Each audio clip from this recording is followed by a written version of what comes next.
tua busca, a tua procura constante de aperfeiçoar, de melhorar numa série de aspectos que as pessoas muitas vezes descuidam. E não... É isso, nós queremos agarrar projetos mais exigentes, que sejam mais desafiadores.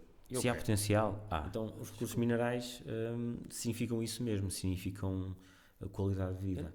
Nós temos um bom exemplo, um excelente exemplo da exploração de recursos minerais, que é a mina de Neves Corvo. Ou seja, sabemos que os plásticos têm problemas, mas não conseguimos neste momento ainda conceber uma sociedade sem eles.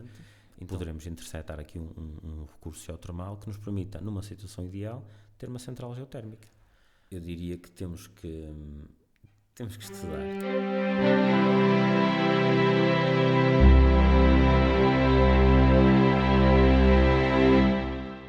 Bem-vindos a mais um podcast para o bom entendedor. Eu sou o Ricardo Ribeiro e hoje tenho comigo aqui o Jorge Diniz Oliveira, que é geólogo de formação e que, além disso, tem um montão de atividades numa série de coisas diferentes, variadas, desde a comunicação social, a rádio, também a divulgação científica. Fundaste uma empresa juntamente com os colegas. Como é que te surgiu a ideia de ser geólogo? Ricardo, antes de mais, obrigado pelo convite para estar aqui no Para Bom Entendedor Basta. Não sei se eu serei essa pessoa de bom entendedor.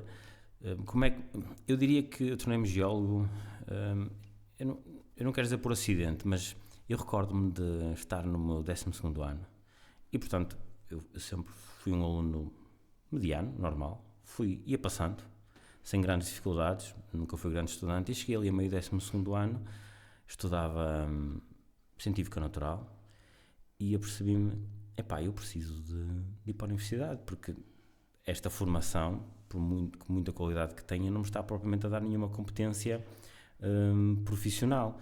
E eu tinha essa consciência, porque o meu pai era diretor de uma escola profissional, então, eu preciso de ir para a universidade, isto a meio do 12º ano. E então...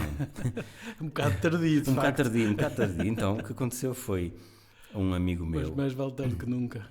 E então, um amigo meu, que ainda é meu amigo, e somos sócios agora, ele, um ano mais velho, já tinha entrado na Universidade de Minho, entrou em Engenharia de Materiais. E a uma tarde, que é uma altura da nossa vida, o que não falta é tempo livre, e fomos dois a pé até a universidade, e eu até lá à universidade fui aos computadores e comecei a ver os cursos. Identifiquei Geologia, vi as cadeiras, achei interessante. E dito e feito, portanto, concorri para a Geologia, entrei, curiosamente esse meu amigo também mudou de curso para Geologia e acabámos por fazer o curso juntos, exatamente. Então, não era aquela formação que eu sempre desejei enquanto criança, nunca tive não tive nenhuma área que eu pudesse dizer era aquilo que eu queria ser, e gostei de fazer o curso, e até posso dizer que sou geólogo, mas demorei muito tempo a considerar-me um geólogo e a aceitar que sou geólogo e que gosto desta profissão. Porquê? Qual é a dificuldade em aceitar ser geólogo, uma vez tirado o curso, sabendo, quer dizer, um geólogo à partida sabe, conhece as pedras, digamos, não sei, eu estou a... Sim, mas são muitas pedras, portanto, pedras e minerais não faltam para conhecer. Então o que se passou, eu diria que passou-se comigo como muita gente, ou seja, o ano em que nós terminámos, em 2003, 2004, foi um ano bastante ingrato em termos de empregabilidade. Um período, ou seja, entramos ali num período que até depois, se puxarmos aqui pela memória, passado um pouco tempo depois vem o Durão Barroso, o país está de tanga, e portanto houve uma fase de difícil empregabilidade até para engenheiros civis. Agora que neste momento... Em 2008 aquilo foi o caos, não é? Exatamente, em 2008 foi... Essa crise foi terrível, para os engenheiros civis em concreto. É isso, então o que aconteceu foi que eu acabei o curso e não comecei logo a trabalhar em geologia, pronto. E comecei a trabalhar numa área próxima, ou seja, comecei a trabalhar numa construtora daqui da região de Braga, gostei, estive lá 2 anos a trabalhar. Também tinha pedreira, também tinha uma saibreira, portanto eu também trabalhei na área relacionada com a certificação de materiais de construção, nomeadamente pedras naturais e agregados, mas não posso dizer que tenha aprofundado ou cristalizado ou desenvolvido mais competências no domínio das geociências. E depois, entretanto, decidi, bem ou mal, durante muito tempo achei que mal, agora já começo a aceitar a decisão, criar a empresa que tenho agora com os meus amigos e sócios. É Sinergeo, exatamente. É assim que se diz. É como quisermos.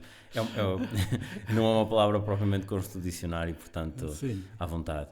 Então, em 2006 fundámos a empresa e durante muito tempo, como é que é dizer, ou seja, muito trabalho que eu fazia, até relacionado com empresas de pesquisa e captação de água, era mais administrativo, sem qualquer tipo de desprezo por trabalho administrativo, mas já está, durante muito tempo continuei a não aprofundar o domínio das geociências. Que de facto apaixonou-te, não é? Que no início me atraiu bastante, quando entrei para o curso, e depois de certa forma foi desvanecendo à medida que eu comecei, mesmo na Sinergeo, portanto ia fazendo trabalho em hidrogeologia, mas não me permitia desenvolver enquanto geólogo. Só a partir de uma determinada altura, eu diria 2015, em que eu fui mais assertivo, do género, não. Até não quero fazer mais trabalho comercial, isso não é possível, quem tem uma empresa está sempre, mas fiz um esforço no sentido, quero menos trabalho comercial, quero focar-me em tentar agarrar mais projetos que me obriguem a puxar pelo caco, a aprender, e tenho conseguido. E, portanto, eu diria que a partir de 2015, principalmente, comecei a renovar o meu gosto por esta área, porque me tenho obrigado, e os projetos que têm entrado na empresa também me obrigaram a crescer e a desenvolver tecnicamente. Portanto, moral da história, quer dizer, se queres realmente apaixonar-te por uma coisa, é preciso fazer pelo osso. Fazer por isso. Eu acho que sim.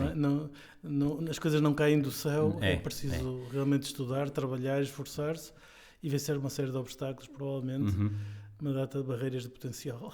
E pronto, tendo bons colegas na equipa que digamos que nos apoiem quando estamos mais com desafios maiores do que aqueles que conseguimos aceitar naquele momento, estudar muito, ou seja, eu agora, olhando para trás, o meu problema é não ter estudado o suficiente quando deveria ter estudado, secundário e universidade. Isso é uma boa mensagem para passar a todas as pessoas que nos ouvirem. É importantíssimo estudar e muito. Sim. Isso faz toda a diferença. Toda a diferença. Completamente. E até no domínio do mar, que eu tenho trabalhado muito, agora que a geotecnia... Do mar? Numa área que eu tenho trabalhado uma área, perdão. Sim, que é a mecânica de solos, a geotecnia, no domínio da física clássica, ou seja, tinha e tenho grandes lacunas, e portanto que se eu tivesse estudado mais e melhor no secundário e na universidade, esta fase, digamos, de aprofundamento desta área das geociências teriam sido menos dolorosas. Dolorosas não num sentido negativo, mas aprendermos... Terias mais facilidade em aprender e avançavas mais rápido, de certeza. Sim, não é? Sim, é porque aprender, pensar. O meu pai dizia muitas vezes, e diz de vez em quando, que o mais difícil que podemos fazer é pensar, ou das coisas mais difíceis. Mas sim. Mas por outro lado, é das mais acessíveis, não é? Sim. Quer dizer, todos podem pensar. Sem dúvida. E então, é isso, ou seja, senti que... facilitei demasiado na minha formação base e que agora tenho de certa forma estudar mais para tentar compensar isso, para poder dar saltos qualitativos enquanto técnico. Eu já ia continuar com a Sinergeo, aliás, mas antes gostava de focar um pouco nos outros aspectos da tua aventura, a aventura da tua vida, por exemplo, a comunicação e mídia, que tu tens feito imensas coisas, não é? Tu tens 2 programas de rádio, creio eu. Sim. Queres falar disso? Como é que surgiu isso? Isto não está propriamente na vocação do geólogo, pois não? Não. Isto é uma consequência de um processo que eu iniciei. Eu já não sei se foi 2011, 2012, por aí, em que eu senti a necessidade de melhorar a forma como comunico. Senti necessidade, na altura, preciso me sentir mais confortável a falar em público, preciso comunicar melhor, de forma mais clara, não só oralmente, mas também na escrita. E a primeira coisa que eu fiz foi, entrei para um clube, que ainda hoje existe, que hoje faço parte, que são os Toastmasters. Toastmasters, sim. Que é uma organização que existe à escala global. Numa ou duas sessões disso. Eu continuo a ser membro, desempenhei já várias funções, e é uma organização que, à semelhança de outros, esta para mim é especial, permite-nos desenvolver estas competências de comunicação, mas na realidade estamos a trabalhar competências de liderança. Então, na realidade, da comunicação oral com apresentações, depois começar-me a expor mais regularmente com comunicação escrita, com alguns artigos na revista Minha, no Correio do Minho, no jornal Vilaverdense, no próprio blog pessoal, blog da empresa. A determinada altura, por que não a rádio? Por que não trabalhar esta competência de comunicação e por que não no domínio da ciência, da comunicação de ciência? Eu acho interessante naquilo que tu estás a dizer, quer dizer, a tua busca, a tua procura constante de aperfeiçoar, de melhorar numa série de aspectos que as pessoas muitas vezes descuidam e não querem saber, basicamente, quer dizer, por muitas razões, claro, não é? Por falta de disponibilidade, porque não vem interesse, por muitas razões.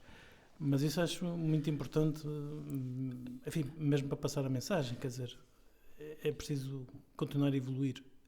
Concordo. Mas eu diria que aqui também tive a sorte de conhecer pessoas fantásticas por este caminho, por este processo. O programa de comunicação de ciência que eu tenho com a Catarina Loureiro, a Catarina, eu já não tenho ideia se nos cruzámos no liceu, mas cruzámos na universidade, ou seja, ela é um pouco mais nova do que eu, fez o curso de Geologia também, cruzámos lá, mas depois a determinada altura começámos a trabalhar no mesmo edifício, os dois entramos ao mesmo tempo para os Toastmasters e começámos, digamos, a aprofundar a nossa amizade e a determinada altura, quando eu lanço o desafio à Catarina fazermos isto em conjunto, porque eu admito que sozinho se calhar não teria avançado. Então, é preciso uma certa coragem sempre para avançar nestes projetos. Claro, mas Catarina, vamos? Ela diz sim, de certa forma fico mais confortável, porque não estou... Claro. Portanto, um apoia o outro. E avançámos comunicação de ciência. Simultaneamente, também conheci a Ana Rita nos Toastmasters. Ela a área da tradução, é a área de, digamos, neste momento tem alterado a sua área profissional, mas essa área de profissional dela, portanto as línguas, ela de línguas estrangeiras aplicadas, e também Ana Rita, vamos fazer um programa sobre a língua portuguesa? Isso é que é curioso. Tu escolhes 2 programas, um sobre comunicar ciência e ciência, quer dizer, geologia, pode-se dizer que é uma ciência, mas há muitas ciências de qual tu não estarás tão familiarizado, como eu também não estou, obviamente. E as letras, pois ainda menos, diria eu. As letras, tu atiraste-te, quer dizer, eu se estivesse no teu lugar, se calhar começava por um programa de rádio sobre geologia, não é? Mas a vantagem, eu dou-me ao poder ter estes 2, porque na realidade a responsabilidade de dar a língua portuguesa, a responsabilidade técnica, é da Ana Rita. Eu estou numa posição de conforto. Mas porque tens que falar. Tenho. E podes dizer as neiras de português. Posso dizer as neiras, porque na realidade estou à conversa com alguém que sabe do que está a falar, e eu posso ser aquele interlocutor que está a fazer perguntas, e realmente estou. Porque eu neste momento, o dar a língua portuguesa é para mim uma oportunidade de aprendizagem. Esse é o nome do programa, desculpa. Dar a língua portuguesa, o nome do programa, sim, que é na rádio Antena Minha. Certo. E é depois lançado em podcast. Certo. Sim. Então, o programa permite-me aprender com a Ana Rita, permite-me conhecer alguns autores aqui da região, e neste momento permite-me utilizo também como uma forma de estar com uma amiga minha que, se não tiver o programa neste momento, vou estar com ela menos vezes. Então o programa tem uma forma de eu poder estar algum tempo de qualidade com essa minha amiga. Mas agora, esses autores locais, sim, são recentes, atuais ou são antigos? Sim. Recentemente tivemos o José Miguel Braga, que é um autor aqui de Braga, também já foi do Centro Universitário. já tivemos José Moreira, também autor de Braga, e eu pessoalmente já tenho pelo menos mais um livro de um autor de Braga para ler, para o convidar. Então, de certa forma, também me obrigo a ler autores aqui de Braga para depois poder entrevistá-los de forma minimamente adequada. Certo. E neste momento o Comunicar Ciência, obviamente estamos sempre a evoluir, e neste caso continuo a evoluir em termos de comunicação, mas é também uma oportunidade para conhecer imensas pessoas talentosas, investigadores de diversas áreas, que eu passo a conhecer, que eu não conhecia e passo a conhecer, e isso para mim é um privilégio. É um caminho para fazer amizades. Pode ser. Pessoalmente, a coisa que eu mais gosto de fazer é cultivar amizades, portanto, acho ótimo. Por isso, vou dar um exemplo. Eu, através dos programas, entretanto, eu e a Catarina começámos a organizar encontros de comunicação de ciência. Já organizámos 3 com o INL, que é o Ciência para Todos, e vamos agora organizar o segundo com o Laenas Guimarães no Centro Cultural Vila Flor, que é Mais Ciência, Melhor Cidadania. E encontrar oradores é relativamente simples. Por causa destes contactos, nós já estabelecemos com o programa de rádio. Certo. Então, cria-se uma ligação, acho que percebem que o que estamos a fazer é meritório e, portanto, quando convidamos, os oradores aceitam. Então tenho aproveitado também esta massa humana que se gera à volta do programa para trazê-los para os encontros de comunicação de ciência. No INL e agora também no Centro Cultural Vila Flor. Certo. E quando é que vai ser o próximo, então? O próximo vai ser no dia 7 de maio. 7 de maio, já. Exatamente. E para a semana vamos fechar o cartaz e começar a... Tem que começar a divulgação, não é? Sim, exatamente. Embora o auditório vai ser um auditório com jovens, com adolescentes, mas é também aberto a toda a gente. Obviamente está sujeito ao limite do espaço, à lotação máxima, mas a ideia é ter uma audiência eclética, onde possamos ouvir durante 15 minutos, com 5 minutos para perguntas, investigadores das mais diversas áreas. Pronto, ou seja, uma comunicação clara, acessível, e é nisso que eu e a Catarina nos temos focado. E são sobretudo professores da Universidade do Minho e investigadores do INL? Ou vocês vão buscar outros sítios? Não há outros sítios. Olha, por exemplo, neste momento, apontado já para o encontro, já temos uma médica do departamento, do setor de Oncologia do Hospital de Guimarães. Já temos investigadores, professores da Universidade do Minho, que vão falar sobre visão e desporto. Já temos um investigador que eu já entrevistei e gostei bastante de falar com ele, com outros também, do PIEP, que espero continuar a falar sobre... Nós estamos a tentar fazer uma série de programas para tentar combater esta diabolização dos plásticos. Ou seja, sabemos que os plásticos têm problemas, mas não conseguimos neste momento ainda conceber uma sociedade sem eles. Então tentar de alguma forma combater esta diabolização, e essa apresentação vai nesse sentido. Então, investigadores, profissionais, docentes universitários, acima de tudo o que nós queremos é que venham falar sobre as suas áreas de investigação de forma clara e acessível a uma audiência heterogénea. Pois. Voltando um bocado à sinergia, sinergeo, estou sempre a pensar no feminino. Sinergeo. Também há quem diga sinergio, que não é descabido, portanto... Enfim, é complicado, não é? Mas tu estavas a falar em investigadores, aqui esta empresa também faz a sua investigação, não é? Nós quando fundámos a empresa em 2006, nós obtivemos logo a seguir um estatuto que existe da Universidade de Minho, que é de spin-off. Sim. Ou seja, nós sempre quisemos estar ligados à área da investigação. No início não sabíamos muito bem como. Então procurámos estabelecer esse protocolo com a universidade, no sentido de nos ligarmos ou de nos mantermos ligados à universidade. Obtivemos esse estatuto, ao qual agradeço na altura. Os nossos mentores foram o professor Carlos Alberto e a engenheira Teresa Valente. Foram nossos professores na universidade, no curso, e foram mentores. E nós obtivemos esse estatuto para um domínio que é da geofísica aplicada, que sempre foi essa área onde nós gostaríamos de de atuar, ou seja, aplicar diversos métodos geofísicos ao estudo do subsolo. E esse foi, digamos, o início. Depois, na prática, como é que nós materializámos isto?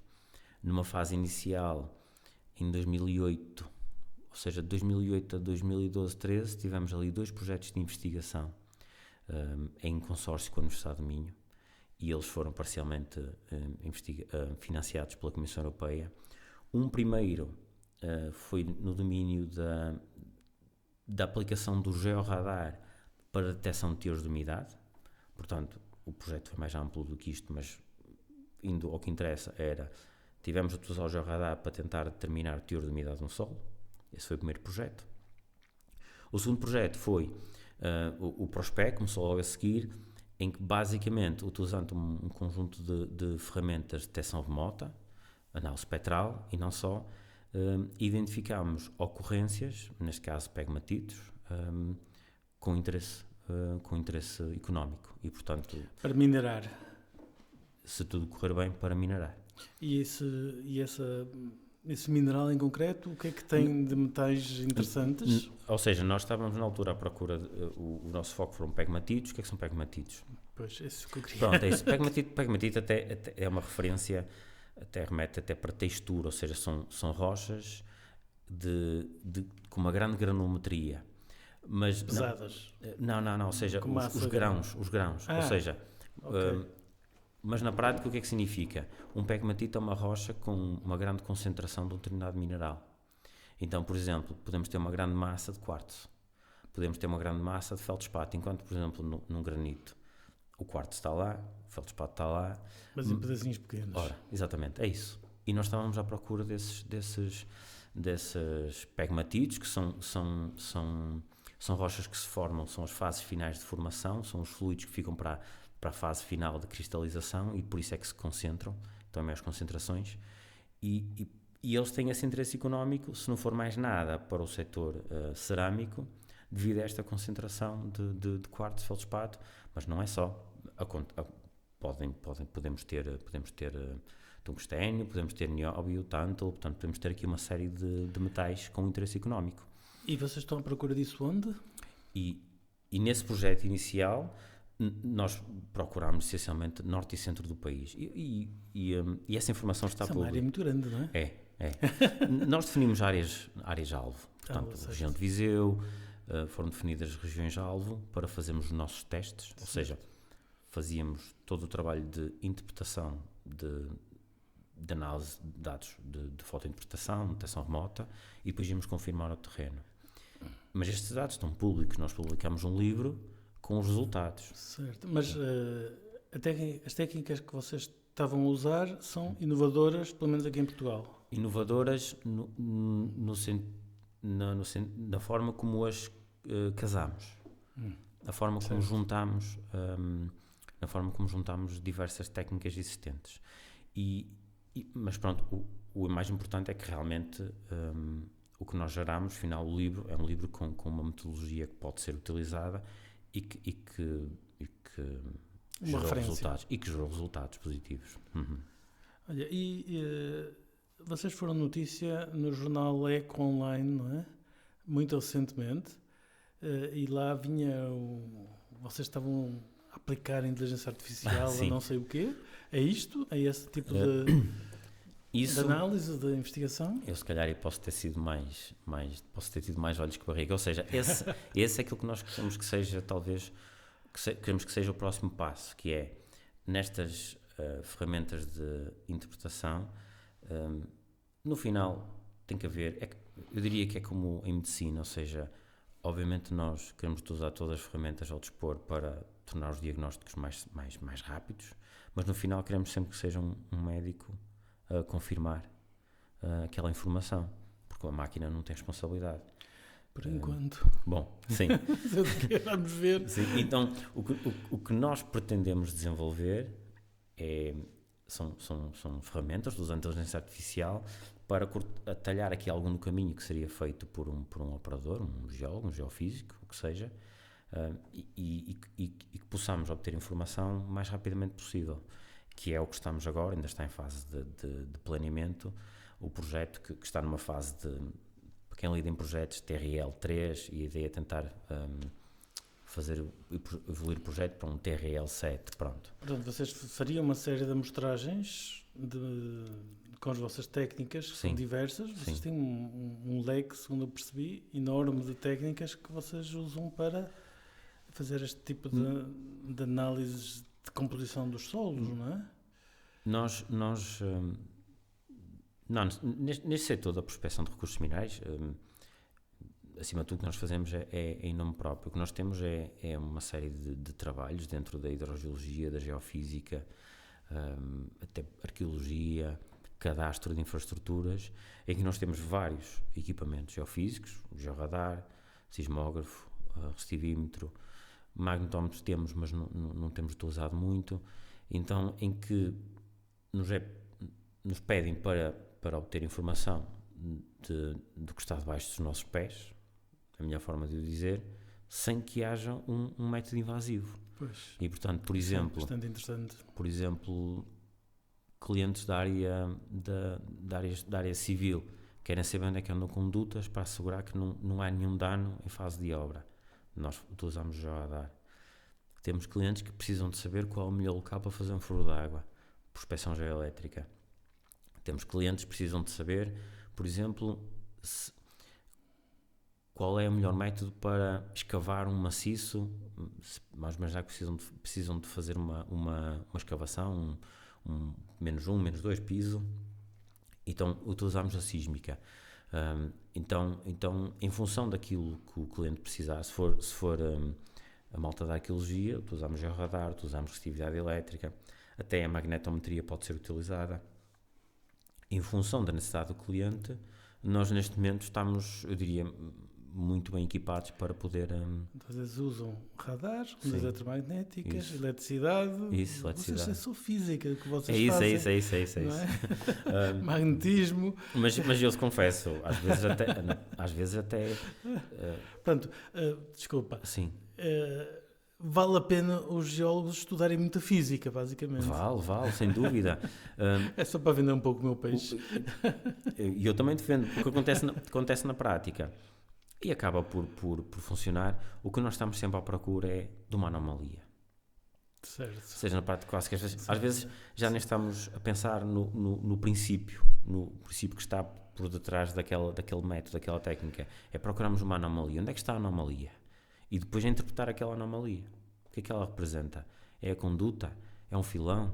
É uma fratura? Mas essa interpretação deve ser a parte mais difícil. Isso é função da técnica que vocês estão a utilizar. Não é? Porque se utilizarem uma, detectam umas coisas, se utilizarem outra, detectam outras coisas. Não é? Há até uma piada muito conhecida que, perante uma anomalia, e estão vários profissionais a perguntar o que é, e o geofísico responde: o que é que tu queres que seja? Que horror. Enfim, esse tipo de piadas existe para várias profissões. Penso nos juristas, nos economistas. Eles costumam também ter algumas piadas desse tipo, não é? Enfim, mas, quer dizer, vocês fazem prospecção. Quais são as perspectivas em termos de filões de minerais aqui em Portugal? Nós somos ricos nisso? Achas que somos? Quais são as nossas perspectivas? O que é que tu achas? Que tu queres um especialista desta área? Sim, eu sou mais especialista mais por osmose, ou seja, trabalho com... Tenho pelo menos um colega que ele é realmente especialista. Ou seja, eu diria que o que nós... o maior problema que nós temos neste momento em Portugal, nesta área da prospecção, especificamente de recursos minerais, porque em geotecnia é prospecção, em água é prospecção, não é? É que não há um estudo sistemático do território. Então, se há potencial, há. Desculpa interromper um pouco, mas eu lembro-me de ver, desde há muitos anos, cartas geológicas de Portugal. Existem, então, exatamente. Quer dizer, eu diria que há 100 anos, pelo menos, devem ter feito isso, se não 200. Sim, nós temos até... Mas se calhar não têm o detalhe ou não procuram as coisas certas. O que é que está de errado? O que é que falta? Eu diria que numa primeira fase falta terminar a cartografia a escala 50 mil no nosso território. E só uma nota, nós temos dos Falta detalhe, então. Sim, neste caso é a escala 50 mil e há cartas que ainda não foram feitas, muitas cartas.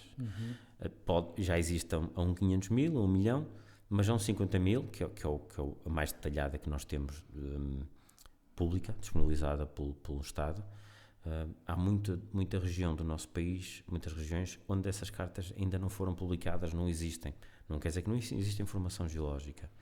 Até porque existe a carta 200 mil, ou 500 mil, ou 1 milhão. Portanto, falta resolução nessa... Exatamente, ou seja... Resolução do mapa. Então, e este estudo sistemático do território, ou seja,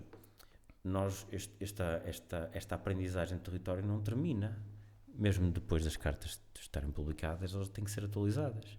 Porque, entretanto, aprendemos a utilizar melhor um determinado método geofísico que nos vai permitir atualizar a carta em função de anomalias gravimétricas, magnéticas, que foram detectadas.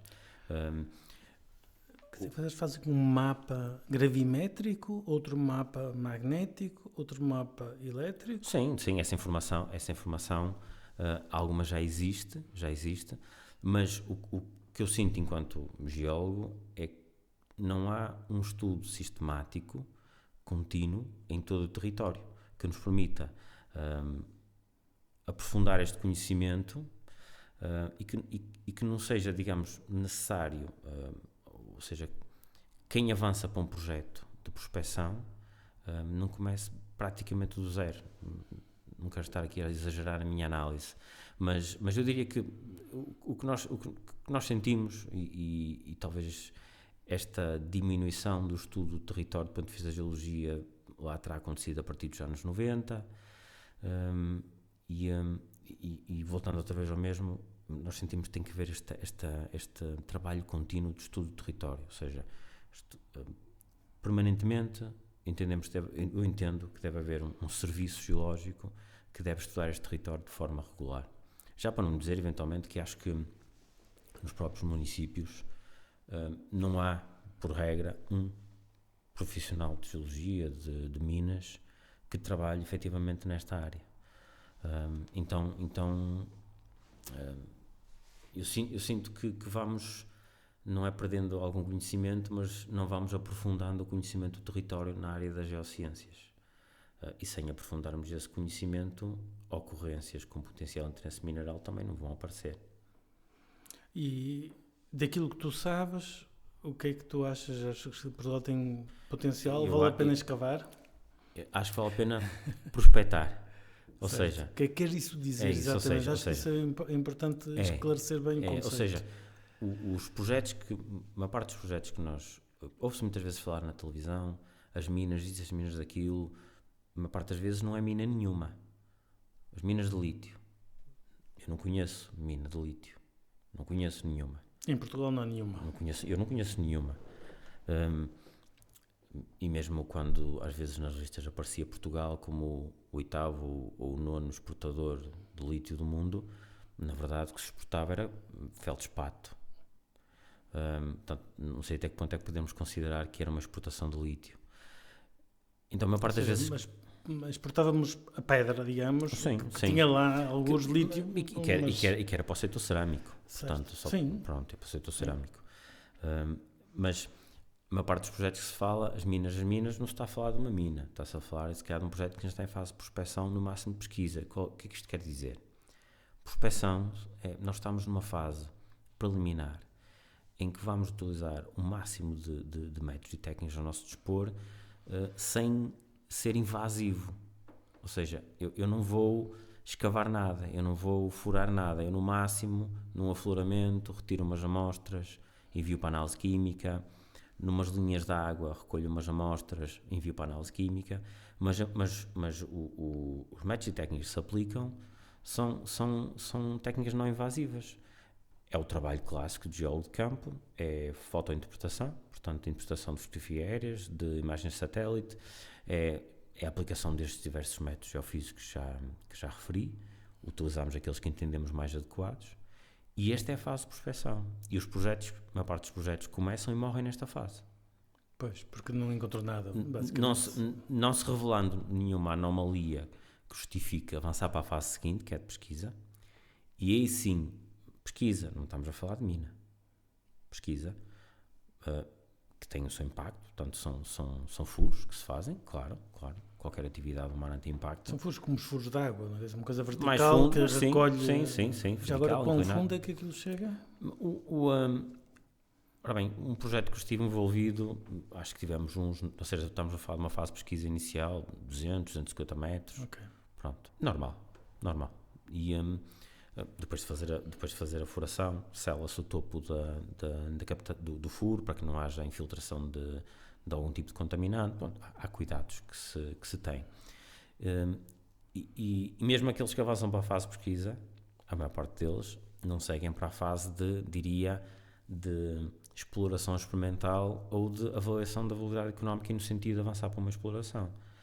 Ou seja, da prospecção ou uma exploração, há aqui muitas etapas que de certa forma, quando se está a falar na comunicação social sobre este setor, fala-se logo nas minas.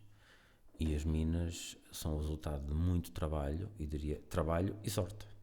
Portanto, nós podemos fazer o trabalho todo correto e não ter lá nenhum teor, nenhuma ocorrência que seja relevante, tenha valor económico. E podemos fazer bem o nosso trabalho. Então é essa a distinção, prospecção, pesquisa e exploração. Prospecção, a maior parte dos projetos que estão nessa fase, não há qualquer tipo de intervenção destrutiva. E vocês fazem bastantes trabalhos de prospecção, não é? Não, eu não diria que são muitos. Nós temos agora, vamos assinar um segundo contrato com a Direção-Geral, portanto com o Estado português, em que nós, enquanto promotores, propomos-nos a cumprir um plano de trabalhos de prospecção. Numa determinada área. Numa determinada área, portanto essa informação é pública, saiu em Diário da República, comunicámos no Jornal Nacional, no Jornal Local, fomos lá fazer sessões de esclarecimento, vamos fazer em breve novas sessões de esclarecimento para um segundo projeto, portanto é tudo transparente. Agora, quer dizer, a prospecção é conhecimento que vale a pena sempre ter, mesmo que não se encontre nada, mesmo que não avance. O Estado, de certa constrói forma, o mapa, digamos, exatamente, não é? Essa informação é sempre do Estado, ou seja, nós temos que partilhar os resultados com o Estado, porque na realidade o recurso não é nosso. Nós já temos uma concessão, pois. Não é? Mas o recurso é sempre público. Então os resultados têm que ser entregues ao Estado. E, portanto, eu espero e queremos que essa informação seja utilizada para atualizar a cartografia geológica. Certo. Lá está, voltando a repetir, deve ser sistemática. Deve ser sistemática. Outra questão que a vossa empresa penso que está a desenvolver um bocado, que é estudar pelo menos a geotermia. Sim. Ainda por cima, aqui mesmo ao lado, aqui em Vila Verde, não é? Sim, ou seja, nós não parámos de desenvolver projetos de investigação, mas a certa altura, depois daqueles projetos de investigação, sentimos necessidade de nos focar mais no trabalho, no dia-a-dia, a parte operacional, geotecnia, geofísica, hidrogeologia, mas mais recentemente voltámos a olhar para a área da investigação e o meu sócio Bruno iniciou um doutoramento dentro deste domínio da geotermia e entretanto já iniciámos também um segundo doutoramento em empresa dentro deste mesmo domínio, porque entendemos, ou melhor, ele entende, há indicadores do potencial geotérmico na região, não só norte, mas também centro do país. Onde eu percebi, quer dizer, nós podemos construir, digamos, uma central geotérmica para produzir eletricidade, para aquecimento de água, etc. E que temos esses recursos aqui assim a poucos quilómetros de Braga. Isso é a situação ideal, diria. Não podemos afirmar isso. Ou seja, o recurso existe. Agora é preciso perceber a viabilidade económica, estudar. Exatamente. Mas eu penso que existem outros locais, nomeadamente aqui na Galiza, em Itália, em França, onde esse tipo de aplicações já estão a ser feitas, não é? Pela Europa fora, esses projetos estão mais avançados. Portanto, valia a pena corrermos um pouco, porque isso pode ser uma fonte de energia inesgotável, de facto. Exatamente, é inesgotável, é isso. Perfeitamente limpa, quer dizer, em todos os pontos de vista. E além disso, segundo eu percebi, é uma fonte de energia que existe ao longo de toda uma falha geológica que vai para aí, desde Vigo até São Pedro. Sim, ou seja, há um controle estrutural. Apanha uma grande parte de Portugal, não é? Sim, de norte e centro. Há um controle estrutural, ou seja, o estudo não está a ser feito, entre aspas, aleatoriamente. Não, há uma estrutura, há uma zona de cisalhamento e sabemos da ocorrência, aqui no Norte não faltam ocorrências de águas termais. Sim. E, portanto, temos essas evidências. Sim. Água termais que fica, temos, então, obviamente, de certa forma, aqui, geotermia, obviamente. Não é? Portanto, há um trabalho de investigação no sentido, temos estas evidências, temos estas estruturas geológicas e, portanto, agora temos que perceber onde é que, com um furo, com profundidade suficiente, poderemos interceptar aqui um recurso geotermal que nos permita, numa situação ideal, ter uma central geotérmica. É preciso muito trabalho até chegar lá. Então, só se pensarmos que para fazer um furo desses, a última vez que falámos sobre isso, era 1 milhão de euros para fazer o furo. Então, sim, mas para um investimento na central geotérmica, talvez não seja assim nada do outro mundo. Para o furo. Ou seja, mas se não for também uma estratégia nacional, enquanto que outros países puseram-se a caminho mais cedo e já têm esses projetos, se nós não o fizermos, nós o Bruno enquanto investigador e nós enquanto empresa também só conseguimos levar o projeto até determinada fase, não é? Depois temos que, já está fora do nosso controle, já não temos capacidade técnica e financeira para mais. Pois, mas isso, bem, dá-me a impressão que é uma oportunidade que Portugal devia aproveitar, eu concordo. Porque não há qualquer dúvida que isso pode ser uma fonte de energia muito da nossa parte estamos a estudar. Muito interessante. Pronto, e temos 2 bolsas de doutoramento a decorrer, pois, focadas isso é outro aspecto que me agrada bastante. Quer dizer, vocês são uma empresa que procura qualificar altamente os seus funcionários, digamos. Não procura... Sim. Não é... Porque nós também, eu diria que nós percebemos, nós somos uma equipa pequena, não é? Portanto, com este segundo doutoramento somos 8 pessoas. A equipa é pequena, mas o que nós não percebemos é que com maior especialização, exatamente, com maior especialização de cada um dos membros da equipa, nós conseguimos agarrar mais e melhores projetos. Acima de tudo, melhores do ponto de vista mais desafiante, com maiores desafios técnicos. Pois. E, portanto, nós fazemos isso, ou seja, que todos os membros estejam a aprofundar o conhecimento, pode ser fazer mestrado, doutoramento. Eu neste momento até estou a fazer uma cadeira da universidade, senti necessidade de reciclar conhecimentos e fui fazer uma cadeira, estou a fazê-la. Então, portanto, isso sim, procuramos isso, aprofundar É que se vocês quiserem estar na crista da onda, têm mesmo que estudar isso, como qualquer outra empresa. O que é interessante é, nós poderíamos pensar que uma empresa de geotecnia, poderíamos pensar que se dedica a fazer furos, digamos, e a estudar, não sei, a consistência dos solos, por exemplo. Consistência, capacidade, exatamente. Para a construção civil, por exemplo, tem uma técnica e chega e já está, e segue, e consegue trabalho com isso, e vivem com isso, mas vocês não estão satisfeitos com isso. Vocês querem ir muito mais longe em muitos aspectos, e isso passa para uma formação avançada que vocês têm a preocupação de ter. É isso, nós queremos agarrar projetos mais exigentes, que sejam mais desafiadores. Eu quero, e noto os meus colegas que é igual, que procuramos, ou seja, os trabalhos que entretanto já são mais rotineiros, fazemos, obviamente, mas que a determinada altura estamos à procura de maiores desafios. Esses rotineiros são às vezes necessários claro para uma pessoa claro ganhar a vida, digamos, e sustentar o resto dos projetos. E ganhar traquejo, ganhar tarimba no trabalho, segurança, conforto, exatamente. Essa experiência é necessária e que depois nos permitem ganhar confiança para, posso agarrar um desafio maior, vou atrás dele. Eu gosto disso, desafios maiores, agarrá-los, não ficar pela mediocridade do ramo do dia a dia, mas quer dizer, apontar para metas mais altas. Gosto disso. Sim, e fazemos isso.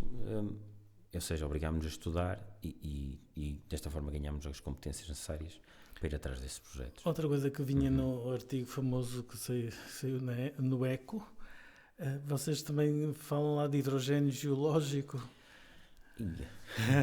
É que isto é mesmo a mesma praia do Bruno. Eu ainda nem... Não, mas ou seja... É só para ter uma ideia. Sim, vocês acham que conseguem retirar hidrogênio das pedras, por assim dizer? Nós achamos que há indicadores geológicos que justificam maior investigação. Certo. Ou seja, que há indicadores da presença do chamado hidrogênio geológico, evidências, e que por isso merecem um olhar mais atento. Já agora, essa investigação é paga por quem? Ou quem é que deveria pagar? Ou quem é que pode pagar, financiar? Neste momento é financiada não só pela FCT, pela Bolsa de Doutoramento, que é uma bolsa de doutoramento, é um financiamento, obviamente. E pela própria empresa, porque um doutoramento tem bolsa, o outro não, portanto é público-privado. Sim, e a bolsa de doutoramento paga o ordenado da pessoa, digamos, provavelmente não paga os recursos que vocês têm. A vantagem é que nós, de certa forma, estamos bem equipados e conseguimos fazer muito trabalho com recursos internos. Certo. A empresa tem quase 20 anos e, portanto, fomos equipando. Há empresas mais bem equipadas, maiores, obviamente, mas nós até estamos satisfeitos, portanto estamos dotados de uma série de equipamentos que nos permitem, de certa forma, investir tempo. Ou seja, nesta fase, muito do que é necessário para esta investigação, acima de tudo, é tempo, que é um recurso escasso. E voltando um pouco às minas, à exploração, a vossa prospecção, ao vosso trabalho, não é? Como é que tu vês a importância da responsabilidade ambiental neste campo? Eu diria que numa primeira fase não há atividade económica sem impacto. Pronto, ou seja, não há.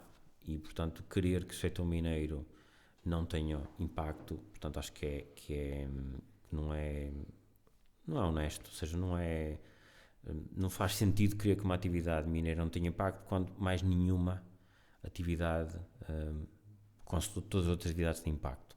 Dito isto, um projeto de prospecção, pesquisa, exploração, todas as componentes ambientais, e sendo que a última é o encerramento da mina, têm que ser contempladas desde uma fase inicial.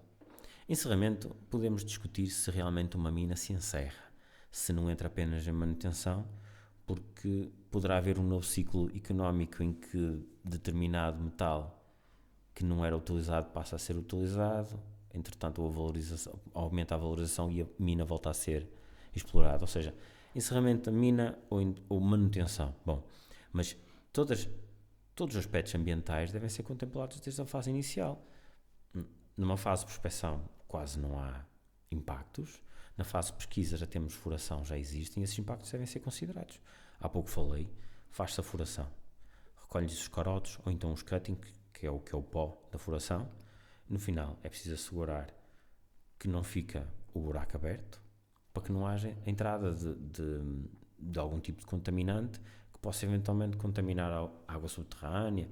São aspectos muito práticos e simples que se podem ter numa campanha de prospecção, pesquisa neste caso. Então, consciente de que um setor mineiro tem impactos ambientais, de que houve muitas asneiras feitas no passado, inclusive aqui em Portugal, ou seja, nós tivemos a fase digamos, do wolframio, portanto, ali pós-Segunda Guerra Mundial, as minas foram abandonadas, mesmo houve uma segunda fase de mineira que terminou nos anos 80, também foram abandonados, foram deixados ao abandono, sem qualquer tipo de preocupação ambiental. Cometeram-se muitos erros no passado.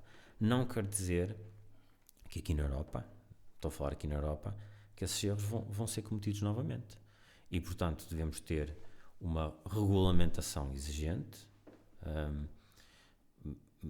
mas que, de certa forma, não faça as empresas não explorar aqui na Europa para explorar noutro país onde já não tem que cumprir qualquer critério ambiental.